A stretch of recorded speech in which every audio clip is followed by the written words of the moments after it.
5 de junho de 1944, 11h47 da noite, um espanhol está prestes a enganar Hitler. Em algum lugar da Inglaterra, um homem está diante de um transmissor de rádio, digitando o código Morse com fúria. As mãos tremem, mas não de medo, de raiva, porque a mensagem que ele tenta enviar para a Alemanha nazista é praticamente um grito. Onde vocês estavam? Eu tinha inteligência crítica.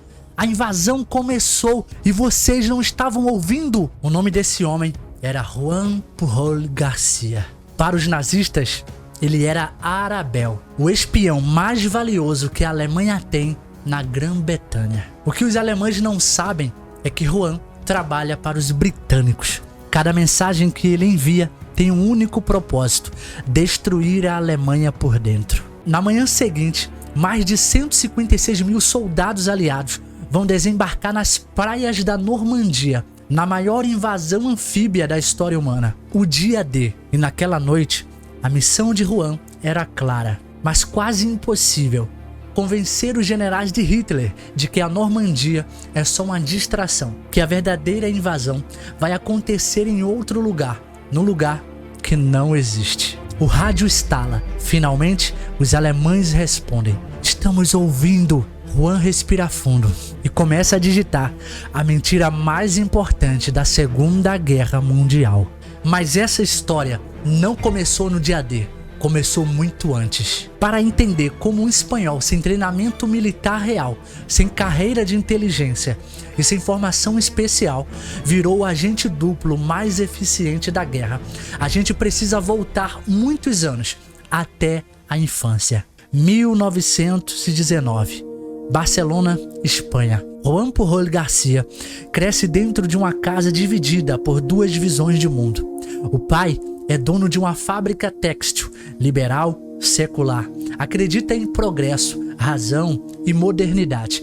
A mãe é profundamente católica, defende tradição, obediência e autoridade religiosa. No jantar, o pai fala sobre direitos dos trabalhadores. A mãe fala sobre moral, disciplina e igreja. E no meio disso tudo está Juan. Ainda menino, ele aprende a habilidade mais importante da própria vida: sobreviver entre dois sistemas que se odeiam. Aos 7 anos, seus pais o mandam para um internato católico comandado por monges. Regras rígidas, disciplina constante, orações antes de cada refeição, obediência em tudo. Juan odeia aquilo. Discute com professores, se envolve em conflitos, não se adapta.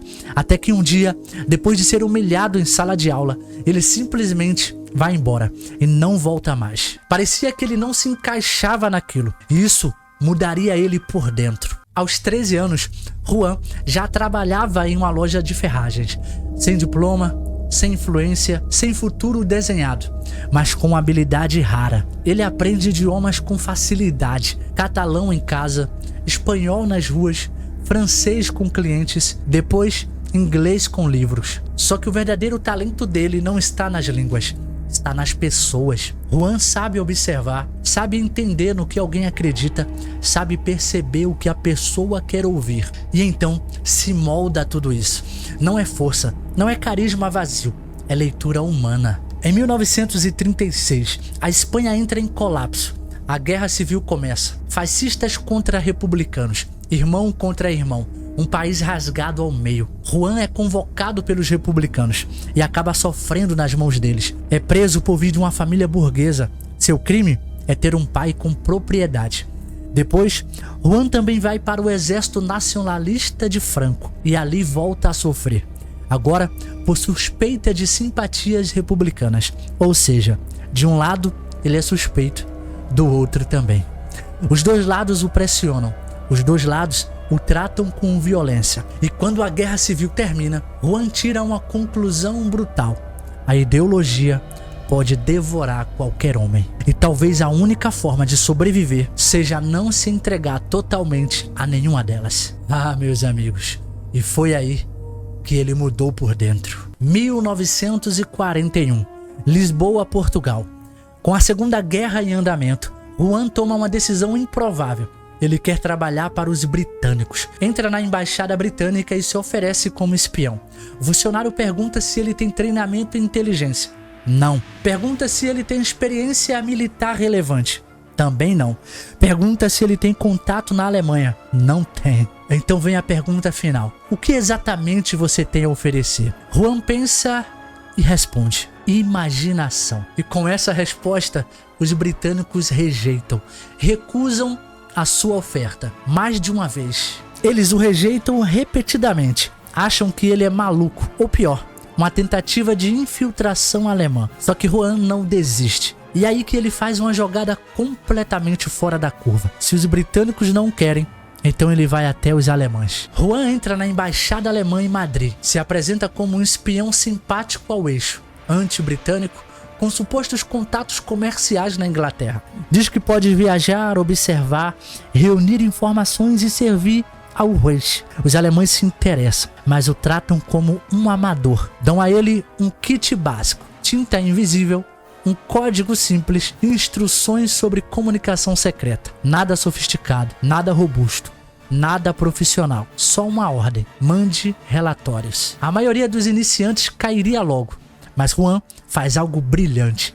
Ele nunca vai para a Inglaterra. Em 1941 e 1942, em Lisboa, Juan passa horas em bibliotecas públicas. Ali ele junta o que consegue sobre a Grã-Bretanha: jornais atrasados, mapas, guias de viagens, horários ferroviários, cinejornais, revistas e tudo que pudesse ajudá-lo a reconstruir a Inglaterra sem nunca ter estado lá. E funciona, porque Juan entende algo fundamental: o trabalho real de inteligência não parece cinema. Na maior parte do tempo, ele é burocrático, frio e inteligente. É observar portos, é notar comboios, é acompanhar movimentação logística.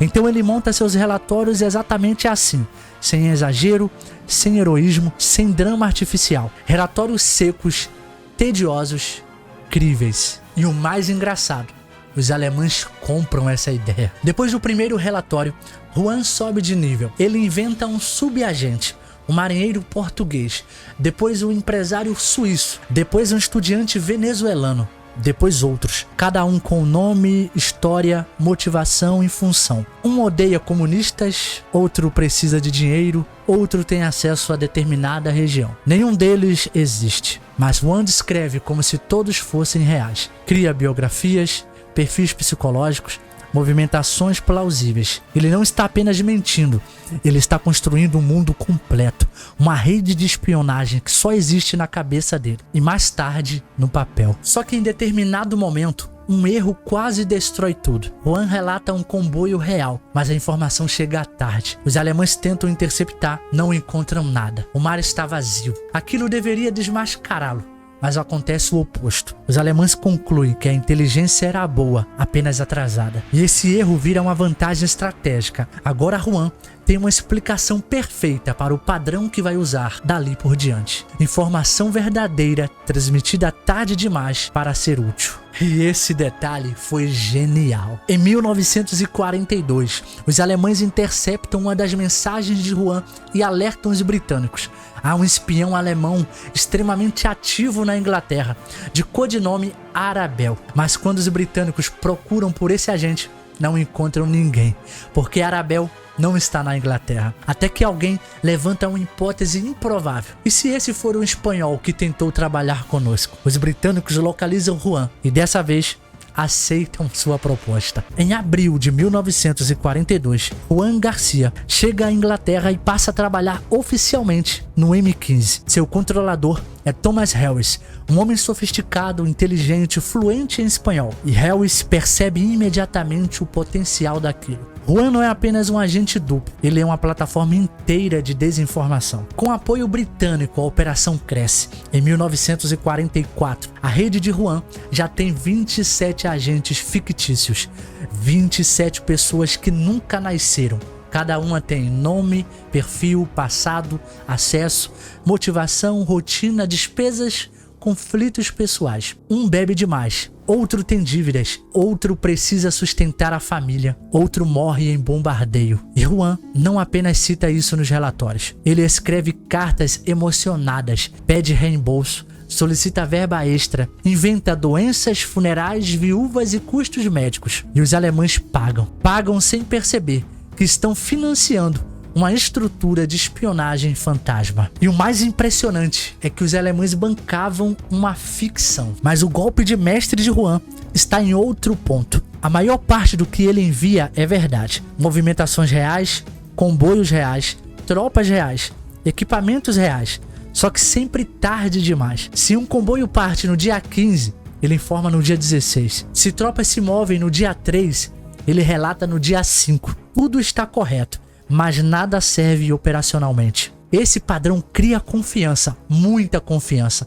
Os alemães pensam, Arabel é excelente, o problema é só o tempo de transmissão. É isso que torna suas futuras mentiras tão perigosas. Porque quando alguém acerta quase sempre, ninguém suspeita do erro decisivo. E esse erro decisivo chegaria no dia D. M15 e Juan entram então na fase mais importante de toda a operação. O objetivo é simples de explicar: fazer a Alemanha acreditar que o verdadeiro desembarque aliado acontecerá em Paz de Calais e não na Normandia. Essa operação de engano faz parte da Operação Fortitude. Para isso, Juan usa tudo o que construiu até ali: credibilidade, coerência, rede fictícia e anos de relatórios convincentes. Ele começa a reforçar a narrativa de que grandes forças aliadas estão sendo concentradas para um ataque no lugar mais lógico. E esse lugar é Paz de Calais, não a Normandia. Agora entra a parte mais tensa da história.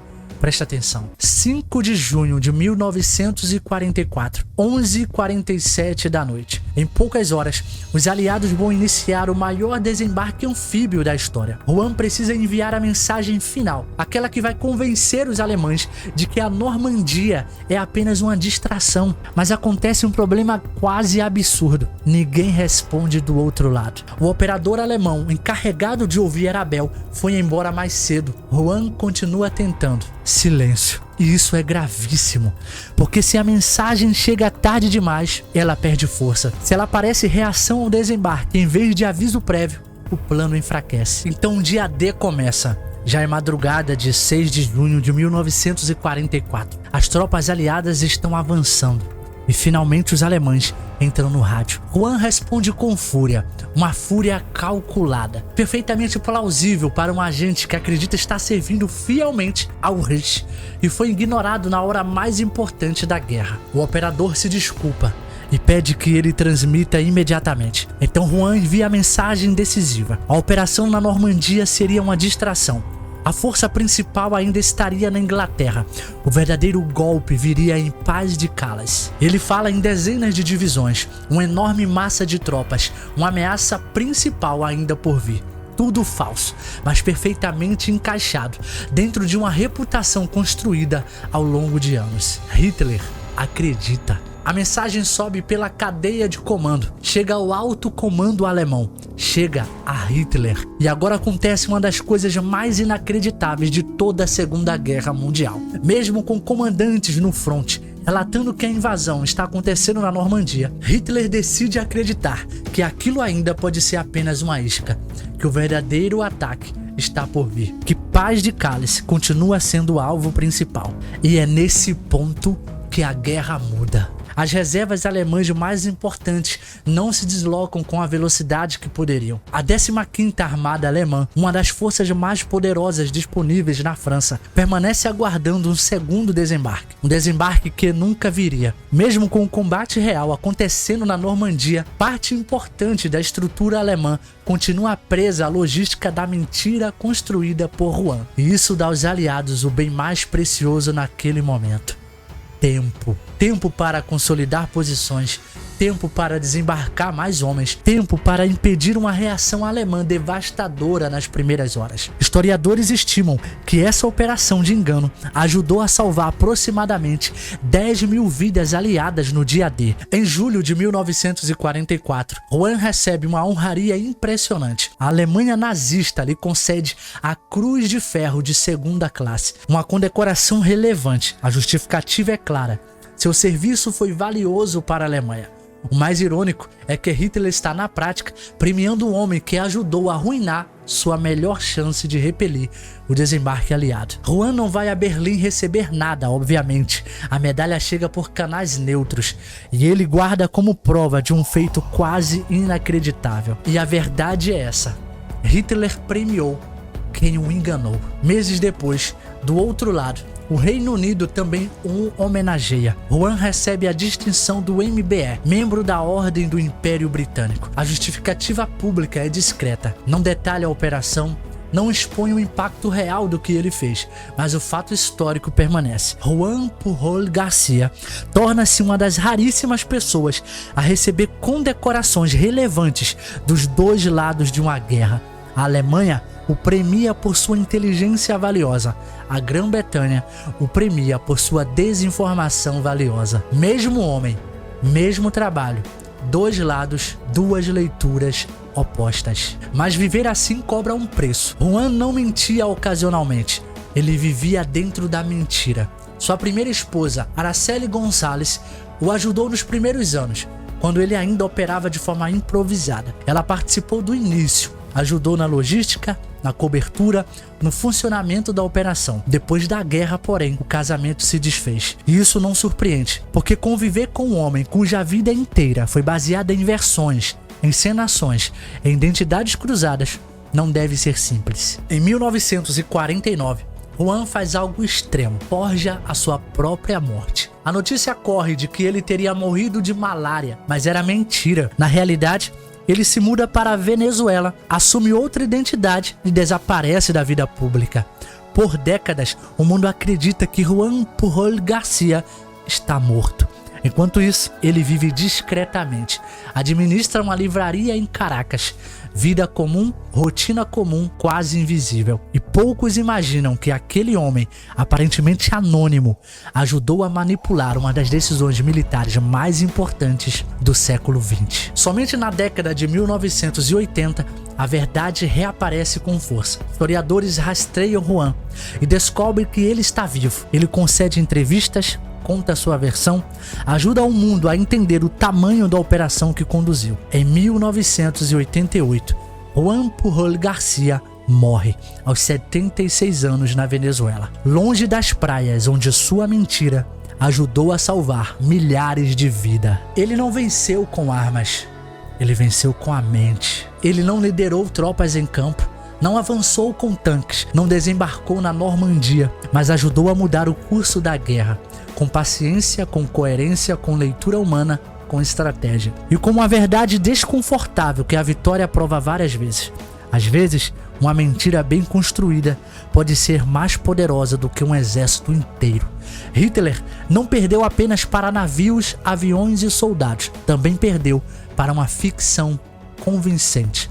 E talvez seja isso que torna essa história tão impressionante, porque no fim, um homem sem treinamento formal, sem fama e sem rosto conhecido, conseguiu manipular a mente do inimigo mais perigoso da época. E se você gosta de mini documentários como esse, se inscreva aqui no canal para receber mais conteúdo desse novo formato do canal. Em breve traremos diversos assuntos e documentários no mundo geopolítico, estratégia militar e história de operações militares. Se você gosta, se inscreva e ativa o sininho de notificação. E antes de você ir embora, eu queria te lembrar que o edital da ESA está prestes a sair. Se você quiser estudar e passar e se tornar terceiro sargento do Exército Brasileiro, eu vou deixar na descrição em comentário fixado o link do nosso preparatório completo voltado para a ESA. Se você quiser passar com um preparatório de qualidade que aprova centenas de alunos todos os anos, comece a estudar com o nosso preparatório Aprova ESA. O link está na descrição, comentário fixado. Te vejo no próximo vídeo.